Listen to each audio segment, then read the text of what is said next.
right, so I'm just working on putting the new trailing arm bushings in. I've cleaned up the area where they're going to slide down into. I've already started this one. They will be getting fully pressed in on the press. So I'm just getting them started with the rubber mallet, and then we'll get them in the press and get them pushed all the way down. Now these are like, you have to see if it's a genuine one. It does say lower down there, so you have to put them in a certain way. So like it's longer on one side and shorter on the other, and it's got like the oblong bolt here, so you have to have that facing out and that facing down, and then lined up with the control arm. So you got to be getting it in. Just to start to get it in is the process, and then onto the press. So let's get these pressed in. All right, after a little bit of work, we've got those one side of the trailing arm bushing pressed in. Now we need to do the other side. I'll get that one done, and then we can start hanging these on the car, getting them all put back into place.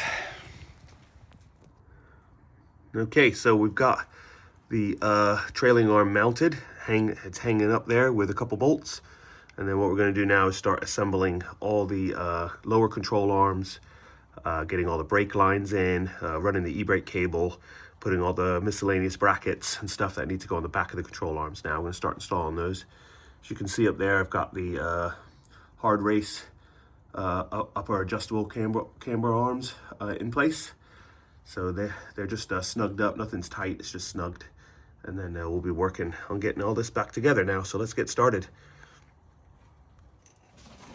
All right, first thing I'm going to do is get this exhaust heat shield melted back on. I had it power coated. It was pretty rusted and corroded, surface rust basically. So I've got that cleaned up. I'm going to get that bolted on. I've got some new hardware, zinced hardware to throw on it. So we'll get that mounted on there now. Right, and there is the heat shield mounted back in place. I still need to tighten the bolts on the exhaust because I loosened them up a bit. I need to tighten that back up again. Yeah, so that's all in place. Now we're going to put the brackets onto the back of the trailing arms. Okay, these are all the brackets. I got some the bolts ready to mount back on socket. So yeah, these are all the brackets that hold miscellaneous bits on the back of the trailing arms. I can't remember exactly what, I think it's the brake lines that they hold. But we're going to get those mounted onto both sides of the trailing arms. So let's do that now. And just like that, we got the hub bolted on. So all new 4 zinc bolts on this side, so looking really fire. Now we're going to get the new hub mounted on with the bearing in it and everything. Okay, so we got the new hub on, all torqued down to spec. I've just got to put the cap back on it, and that will be ready to go. Now we're going to start assembling the brakes and getting the brakes mounted back on with the hub and everything, and the discs and the caliper. So that's next. Get working on that. Okay, we're just pressing in the new bushings for the toe arms, the compression arms, whatever they call them. So yeah, we're doing that now. I'll show you the completed one we've already done. So these are ready to go in the car now. Okay, so we got the arms on back there now. I got the new bushings in them, new bolts, or zinc coated bolts, not new to the old ones, but they're zinc coated. And we've got that all fitted, ready to go. Got the e-brake cable mounted there, run through the control arm. We've got the brackets on, ready for the brake caliper lines. And then I'll show you the other side where we've got the hub mounted. Let's show you that now.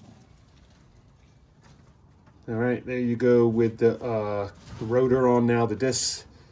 That's all ready to go now. I'm just getting the hardware ready to put the bracket back on for the brake caliper, and then the caliper back on, and then run the lines. And then it's down to doing the lower control arms, the shock assembly, which I already have assembled, getting all that, and then the sway bar. So that's the driver's side. Let's show you the passenger side. Mind the wind, it's been quite windy today. That is the passenger side. I just got to put the discs on now and get that all bolted on, and then we're ready to start putting the caliper back on and all that, and doing the same thing as we've done on the other side. So that's where we are right now, and we'll continue on the project. Okay, I've got the sway bar brackets here ready to go back on, freshly power coated with some new hardware. So let's get them mounted up. One less piece to fit. All right, little short update. I've got the calipers mounted back on, all bolted back down, ready to go. The next step is going to be to put the strut back in lower control arm, and the sway bar, and then it's pretty much all back together, other than just torquing everything down once it's in. So it's looking really good. I did touch up the caliper a bit, put some fresh paint on it just to clean it up a bit to make it look really spot on. And then we're ready to go, man. It's getting exciting, guys. I'm super excited. All right, it's time to mount the struts. Let's get them into place.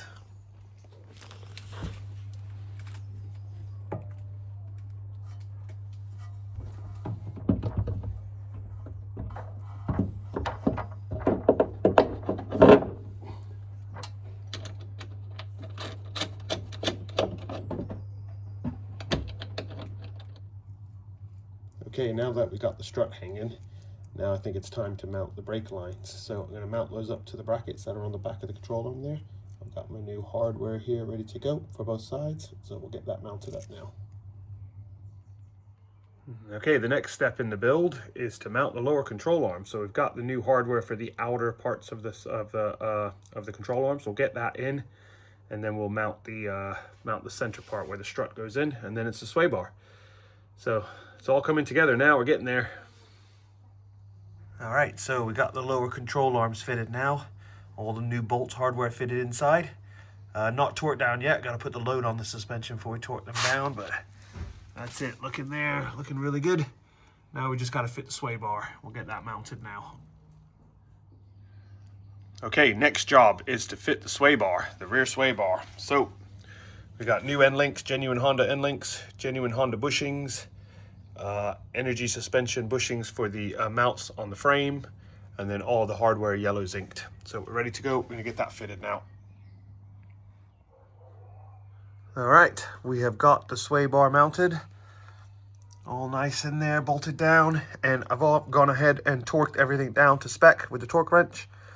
So I jacked up the suspension using the floor jack to take the load off, and I've torqued everything down to the factory spec that I was able to get the torque wrench to. Some of the stuff you can't get a torque wrench on, you just have to do it with your torque arm. So there you go. It's all sway barred up. That's the other side. Zoom in for you a bit. Got the sway bar mounted on, so it's all good now. Now I've just got these final two pieces to put on for the rear, and these are the heat shields that go on the top, or dust shields of some sort. They just basically cover up the brake system.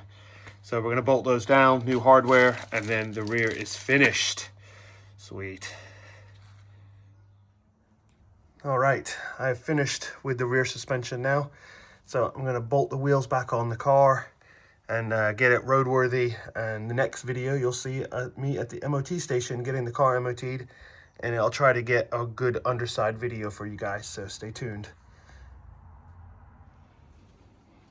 All right, I've got the car jacked up on the front wheels again. In previous videos, you would have known that the back coolant pipe I had in the back that runs from the water pump to the thermostat housing wasn't a good one. It was leaking. If you want to catch back up on that, maybe scroll back to some of the older videos. But I've put a used pipe on there now, cleaned it up as best I could, painted it, put new O-rings on it, put it on the car. It's not leaking now. So I've also drained the oil. I put a brand new genuine Honda oil filter on, and now I'm about to top it off with some Castrol oil. So let's get that done, and then we can run the engine. All right. Let's get the oil cap off, out of the way. And we've got my Honda funnel. Pretty cool thing here. It just comes in a little carry case. I get it out, and then it's made like a little, like that, and then you just kind of put it like that, open it up a bit, and then shove it in the hole, and then looks like that. So let's put some Castrol oil in it. Actually, let me go get the Castrol oil. All right, got the Castrol oil, 10W40, it's super clean apparently. So 10W40s for higher mileage engines, and this car's got 150,000 miles on it. It needs that kind of oil. So we'll get this topped off. I think it's 3.8 liters is what it holds. So we'll this is 2 liters in this jug. So we'll pour all this in there, and then we'll pour a little bit more, and then we'll check the check how much is in there. All right. All right, so I've checked the dipstick, and we're about halfway between the two notches on the dipstick. So we're gonna put the oil cap back on now. And that's ready to go, and then we'll get the engine running. So let's do that next. First start in about 6 months. All right, here we go. Ignition.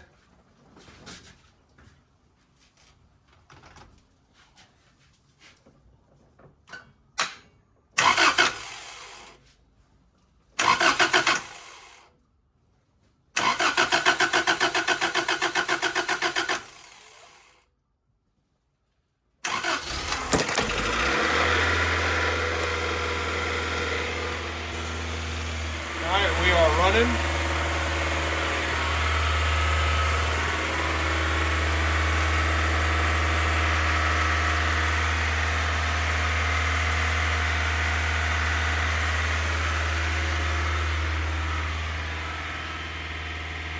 Idle is a bit high, but it could come down. It hasn't run in a bit.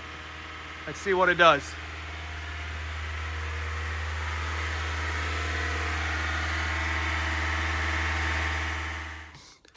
All right, I've been messing with the idle, and let's start it up and see what she does.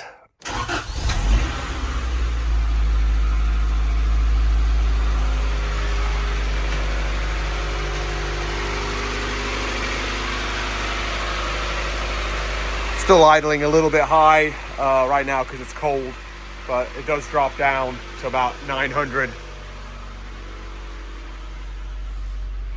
Right now it's about 1500 on cold start, but it drops down to about 900 when it's all warmed up, so I'm pretty happy with that. I'll adjust it as it goes and see how it runs over time, but it does slowly come down. It takes about 3 or 4 minutes. It's an old engine, but so far so good. No leaks. Starts up, runs good once it warms up and idles down. So yeah, very happy with the way the progress of the CRX is coming along. Tiffany, my wife, is restoring that cover for me. I'll show you that a little bit later, what she's done. She's doing it out in the cabin now in her little workshop, so which is really nice. That's going to clean up that area really good, because it was a little bit tatty, but not bad, really not that bad. And I'm working on this switch here. Turn the engine off. I'm working on the wiper switch. The wiper switch isn't working. Sorry, the window regulator switch here is not working. It was working, but all of a sudden it's not working. So I'm thinking maybe the switch maybe just needs some cleaning. I'm going to try that first and see how that goes. But yeah, that's what we're doing now on the CRX. So cool. There's only one more thing I need to do is put that genuine Honda sticker there, the Japanese one. Right, Tiffany has just bought out the partial self after she's done her little restoration work. But all we did is we got some very fine, very strong tape. Yeah, so this is canvas repair tape. Canvas repair tape. It's a woven cloth. Yeah. Tape, but it's got very strong glue. That looks so clean. I mean, I could only get black. It's a pity I couldn't get some that was... No. But it flows well with the panels and stuff. And then she's also put it on the underside, on the hinge area.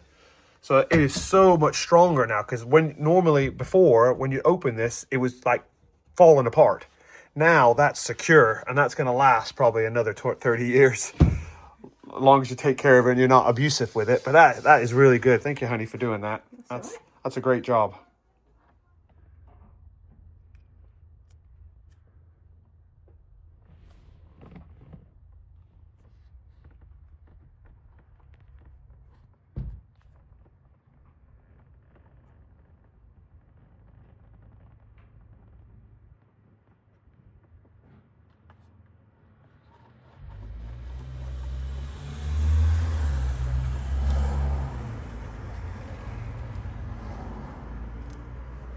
Ooh, how satisfying was that, peeling that off? Cool, got some new stickers on the door handles now, front and back. You got the lock one, and we got the other one on the front. All right, we just put some new decals on the door handle of the CRX. We got the lock and the red arrow thingy bobby call it one maybe. These are available to order on our website if you guys want to maybe fix yours, because mine were really bad. So I'll put a link in the description for all the decals that we offer.